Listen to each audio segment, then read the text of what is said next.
Hello everyone, welcome to my YouTube channel. ഇന്ന് നമുക്കൊരു മീൻകറി ഉണ്ടാക്കിയാലോ? ഈ മീൻ തെക്കൻ കേരളത്തിൽ ചൂരാന്നും വടക്കൻ കേരളത്തിൽ സൂതാന്നും അറിയപ്പെടുന്ന ട്യൂണയാണ് കേട്ടോ. നമുക്കിവരെ ഒന്ന് ചട്ടിയിലാക്കിയാലോ? ഓൾറെഡി ചട്ടിയിലാണല്ലേ. കറി വയ്ക്കാമെന്നാട്ടോ ഉദ്ദേശിച്ചത്.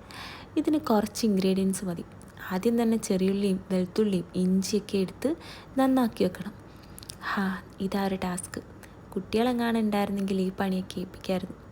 ആകെയുള്ള കുട്ടിയാണെങ്കിൽ നോട്ടം കണ്ടില്ലേ, ഞാൻ തന്നെ വൃത്തിയാക്കാം, വേറെ വഴിയില്ല. ആ പണി കഴിഞ്ഞു. ഇനി ഇതൊക്കെ ഒന്നെടുത്ത് ചെറുതായി അരിഞ്ഞ് മാറ്റി വയ്ക്കണം. പിന്നെ ഞാനിവിടെ പച്ചമുളക് എടുത്തിട്ടില്ല കേട്ടോ. വേറൊന്നും കൊണ്ടല്ല, എനിക്ക് മീൻ കറിക്ക് നല്ല ഡാർക്ക് റെഡ് കളർ വേണം. സോ പച്ചമുളക് ആഡ് ചെയ്യുന്നതിന് പകരം അത്ര കൂടി മുളക് പൊടിയാണ് ഞാൻ യൂസ് ചെയ്യുന്നത്. ചട്ടി ചൂടാകുമ്പോൾ എണ്ണ ഒഴിച്ചു കൊടുക്കുക, നല്ല കോക്കനട്ട് ഓയിൽ. അതിനുശേഷം എണ്ണ ചൂടായി വരുമ്പോൾ കടുകിട്ട് കൊടുക്കുക. ഒരു 1/4 സ്പൂൺ കടുകിടുക. കടുകൊന്ന് പൊട്ടി വരുമ്പോഴത്തേക്കും നമ്മൾ കുറച്ച് ഉലുവ ഇട്ട് കൊടുക്കുക. ഉലുവയൊന്ന് ചെറുതായിട്ട് പൊട്ടി വരും കേട്ടോ. ആ സമയത്ത് വേണം നമ്മൾ ഇഞ്ചിയും വെളുത്തുള്ളിയൊക്കെ ഒന്ന് ആഡ് ചെയ്ത് കൊടുക്കാൻ. ഇഞ്ചി വെളുത്തുള്ളി ഒരു 10 സെക്കൻഡ് ഒന്ന് എണ്ണയിൽ കിടന്നൊന്ന് മുരിഞ്ഞ് വരുമ്പോൾ വേണം നമ്മൾ ഉള്ളി ആഡ് ചെയ്യാൻ. ചെറിയുള്ളി നമുക്ക് ഇഷ്ടത്തിനനുസരിച്ച് ആഡ് ചെയ്യാം കേട്ടോ. അതിനുശേഷം അതൊന്ന് ഇളക്കി കൊടുക്കുക. ഇതെങ്ങനെയുണ്ട്?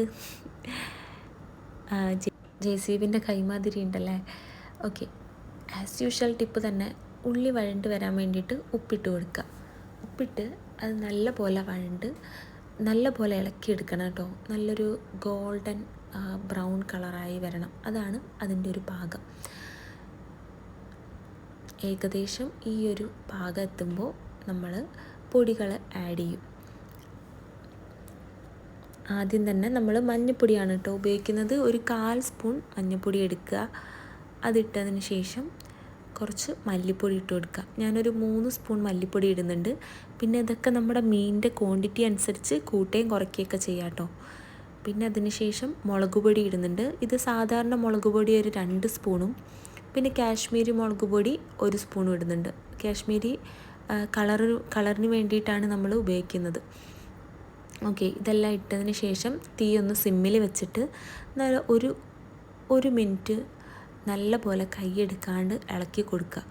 ആ പൊടികളുടെ ഒരു പച്ച മണമൊക്കെ മാറി വരുന്നത് പോലെ ഇതേപോലെ ഇളക്കിയെടുക്കുക. അങ്ങനെ ഇളക്കിയതിന് ശേഷം വേണം നമ്മൾ തക്കാളി ഇട്ട് കൊടുക്കാനായിട്ട്. തക്കാളി ഇട്ടതിന് ശേഷം നല്ല പോലെ ഒന്ന് ഇടിച്ച് ഇളക്കി അതിൻ്റെ നീരൊക്കെ ഒന്ന് വരുത്തിച്ചിട്ട് പിന്നീട് വേണം നമ്മൾ വെള്ളം ഒഴിച്ചു കൊടുക്കാനായിട്ട്. ഞാനിവിടെ പച്ചവെള്ളം തന്നെയാണ് ഒഴിക്കുന്നത്. 1 ഗ്ലാസ് പച്ചവെള്ളം ഒഴിച്ചിട്ടുണ്ട്. അത് നല്ല പോലെ ഒന്ന് ഇളക്കിയെടുത്തിട്ട് പിന്നീട് നമുക്ക് എത്രയാണോ കറി ആവശ്യം അതനുസരിച്ചിട്ടുള്ള വെള്ളം ആഡ് ചെയ്ത് കൊടുക്കുക. ഞാൻ വീണ്ടും 1 ഗ്ലാസ് വെള്ളം കൂടിയാണ് ഉപയോഗിക്കുന്നത്. എനിക്കങ്ങനെ കറി ഇഷ്ടമല്ല, നല്ല കുറുകിയിരിക്കുന്ന മീൻ കറിയാണ് എനിക്ക് പൊതുവെ ഇഷ്ടം. അതുകൊണ്ട് തന്നെ ഞാൻ 2 ഗ്ലാസ് വെള്ളം എടുത്തിട്ടുള്ളൂ. അതിനുശേഷം നമ്മൾ കറിവേപ്പില ആഡ് ചെയ്യുകയാണ്. കറിവേപ്പില ഇട്ട് കൊടുത്തു. നമ്മൾ ഈ സമയത്ത് വേണം ഉപ്പ് നോക്കാൻ. ഉപ്പ് കുറച്ച് കൂടി നിൽക്കണം കേട്ടോ. അതാണ് അതിൻ്റെ പാകം. അങ്ങനെ ഇനി കറി നല്ല വെട്ടി തിളച്ച് വരുമ്പോഴാണ് മീനിട്ട് കൊടുക്കുന്നത്. മീനിട്ടതിന് ശേഷം നമ്മൾ തവി യൂസ് ചെയ്യാതിരിക്കുക. ചട്ടി ഇങ്ങനെ ചുറ്റിച്ചൊന്ന് ഇളക്കി കൊടുത്താൽ മാത്രം മതി കേട്ടോ. ഇനി കുടംപുളി ഇടാൻ മറന്നുപോയി. കുടംപുളി നമ്മൾ ഇങ്ങനെ മീനിട്ട് തിളച്ച് വരുമ്പം കുടംപുളി ഇട്ട് കൊടുക്കുക. കുടംപുളി ഇട്ട് കൊടുത്ത് നമ്മൾ ഒരു 25 മിനിറ്റോളം ഞാൻ സിമ്മിൽ വെച്ചാണ് വേവിച്ചെടുത്തത്. ഇതാണ് കേട്ടോ പാകം. ഈ സൈഡിൽ ഇങ്ങനെ എണ്ണ തെളിഞ്ഞ് വരണം. അങ്ങനെ നമ്മുടെ മീൻ കറി റെഡിയായി. എല്ലാവരും ഉണ്ടാക്കി വെക്കും കേട്ടോ.